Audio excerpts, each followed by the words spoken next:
You see, the question which we have to ask is, are there any thoughts, I question even thoughts, let alone thinking on the part of the human beings? And you don't have any thoughts which you can call your own, and I don't have any thoughts which I can call my own. Since I don't have any thoughts of my own, I don't have any feelings of my own either, because feelings are not different from thoughts. And all our experiences are created by the use of the knowledge we use to experience things, and that knowledge is put in there by culture or society or whatever you want to call it. So everything I experience is the result of what I know. What I do not, I have no way of experiencing anything. So what I am asserting is that there is no such thing as new at all. So if there is any such thing as new, the moment you call it new and capture within the framework of the old, you have no way of leaving the new alone. So since I use the thoughts which everybody uses, and through the help of those thoughts I experience the things that everybody experiences, there is no reason to call myself an individual.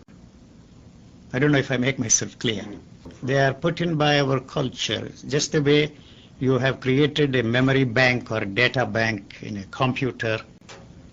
You are no different from a computer. And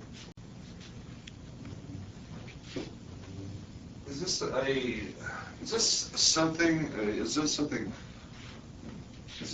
akin to what Hegel was saying about when he talked about the racial memory?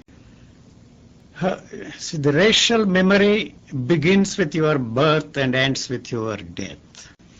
The totality of human experiences are passed on to the succeeding generations. They are not just passed on, they are forced on the succeeding generations to give continuity to what you call the, what was the phrase you used? Racial memory. Racial memory. And even memory, what is memory? I don't think even the brain physiologists have come up with a very satisfactory answer to the question, what is memory? So as a student of psychology, I memorized the statement, the capacity to recall a specific thing at a specific time is memory. But that is questionable, because the memory is always absent except when the need is created by the situation you find yourself in. It is that memory that has created what we call the entity or the individual. Otherwise, there is no individual, there is no entity.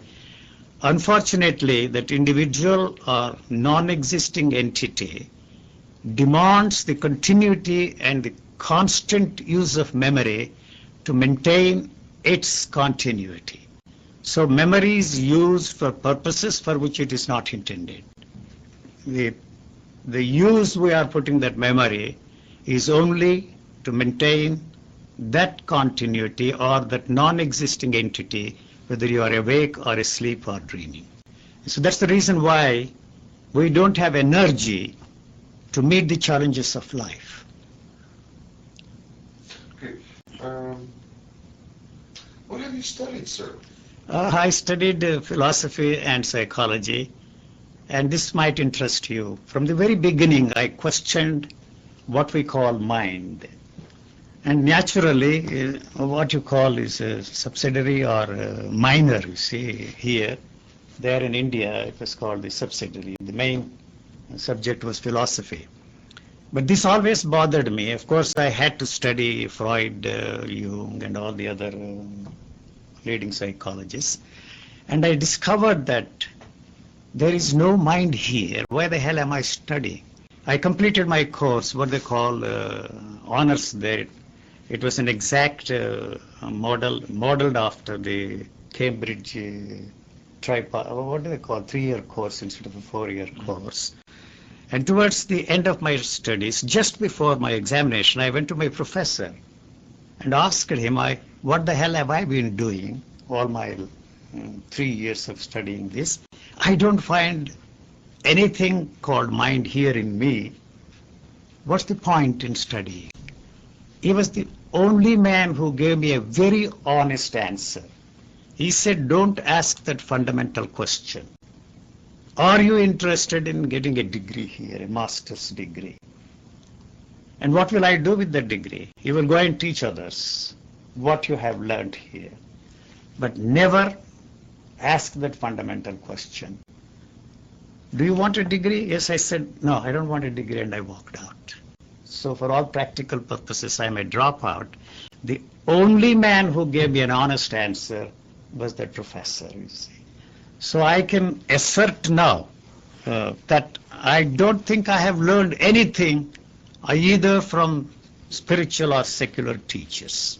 He has never tried it, and nobody has tried it. If he's honest and decorous and decent enough, he would say there is no way he can live the truth without coloring it from what he has known and what he has experienced.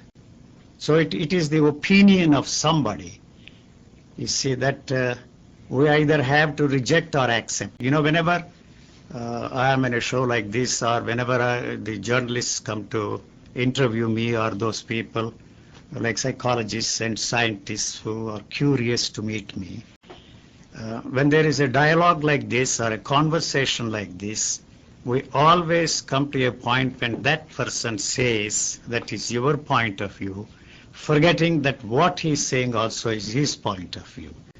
So we find ourselves in a situation where we have to use logic, rationality, and logic is power. You see, you are more logical than I am. And whoever made that statement that man is a rational being did not know what he was saying. We cannot take pride and call ourselves rationalists, because everything we are doing cannot easily be fitted into the framework of what you call a rational human being. All our actions are irrational. So when you read all these syndicated journalists dishing out their opinions and what they call the analysis, or the, you know, whether it is on the television or radio, there is no guarantee that the things will happen that way. We have invested our faith that they know what they are talking about. But you can't be sure. You can never be sure. So we do not know the source of theirs. There is no such thing as originality as far as I'm concerned, because we are not honest enough, or perhaps we do not know the source. One of these days the computers will tell us the source of our knowledge, our information. We will feel proud that it is our originality. There is no such thing as originality at all. There is no such thing as, I'm making very dogmatic assertive statements. Probably you will dub it as very arrogant.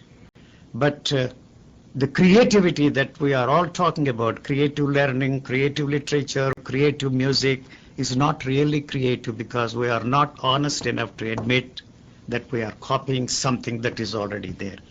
Only life is creative. Life does not use anything as a model.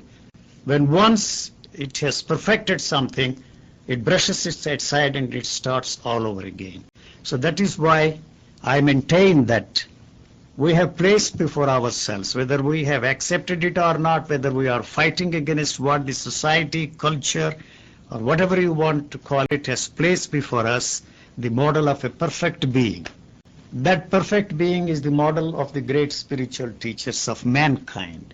But nature is creating a perfect species, so there is a tremendous battle between what nature is trying to do, what life is trying to do, is to create a perfect species and not a perfect being.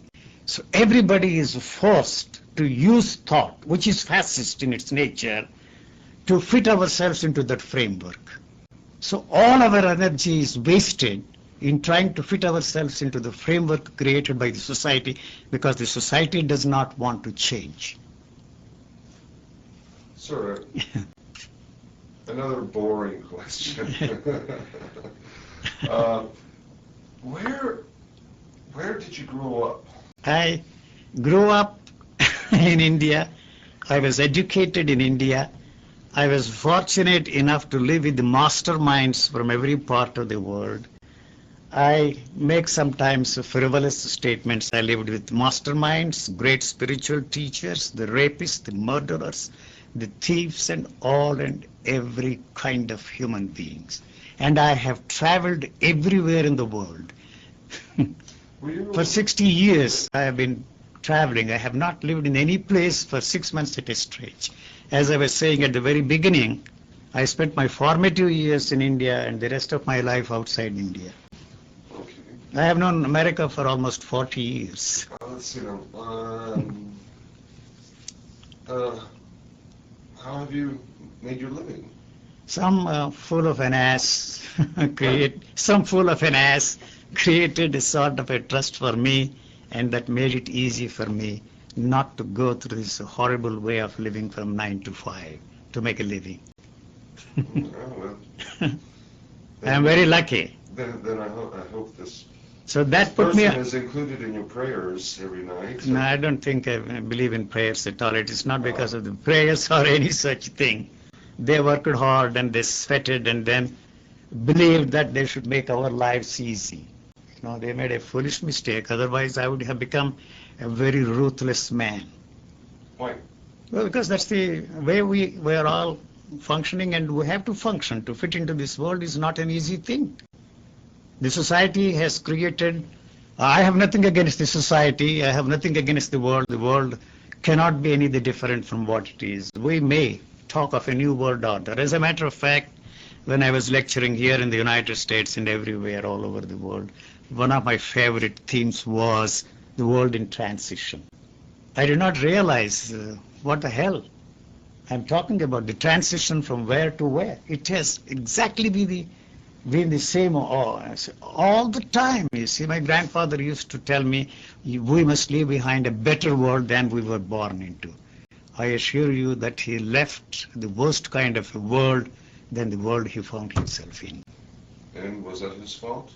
It's absolutely his fault. His wanting to create a heaven on this planet is the one that is turning the whole thing into a hell.